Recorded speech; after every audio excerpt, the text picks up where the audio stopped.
First round ಎಲ್ಲ complete ಆಗಿದೆ. ಇವಾಗೆಲ್ಲ ಸೆಕೆಂಡ್ ರೌಂಡ್ ಅಲ್ಲಿ ಇನ್ನು ನ್ಯೂ ಸ್ಟಾಕ್ಸ್ ಹಾಕ್ತಾ ಇದೀವಿ. ಇನ್ನು 15th ವರೆಗೂ ಇರತ್ತೆ.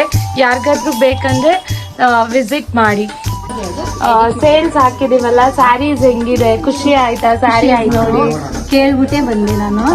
ಗೊತ್ತಾಯ್ತು, ಅದಕ್ಕೋಸ್ಕರನೇ ನೋಡಿ ನಮ್ಮ ಮಗಳನ್ನ ಕರ್ಕೊಂಡು ಬರ್ರಿ ತಗೊಂಬರೋಣ ಅಂತ ಬಂದೆ. ಪ್ರತಿ ಸಲ ಬಂದಾಗ ನನ್ನ ಹತ್ರ ಜಗಳ ಮಾಡ್ತೀನಿ, ಜಗಳ ಮಾಡಿ ಕಾಸು ಕಮ್ಮಿ ಚೆನ್ನಾಗಿದೆ ಅಮ್ಮ, ಅಂಗಡಿನೂ ಪರವಾಗಿಲ್ಲ, ಸ್ಯಾರಿ ಕಲರು ಚೆನ್ನಾಗದೆ, ಬಟ್ಟೆಗಳು ಚೆನ್ನಾವೆ, ಗಿರಾಕಿಗಳು ಜಾಸ್ತಿ ಇದು ಮಾಡ್ತಾವ್ರೆ. ನೀವು ಇದು ಎಷ್ಟನೇ ಸತಿ ಇದು 5ನೇ ಸರಿ ಎಲ್ಲ ನಮ್ದು ಎಲ್ಲ ಚೆನ್ನಾಗಿದೆ, ಡ್ಯಾಮೇಜ್ ಏನು ಬರಲ್ಲ. ಸ್ಟಾಕ್ಸ್ ಎಲ್ಲ ಸೆಕೆಂಡ್ ರೌಂಡ್ ಅಲ್ಲಿ ಆಗ್ತಿದೆ. ಎಲ್ಲ ವಿಸಿಟ್ ಮಾಡಿ. Location near Lakshmi theatre.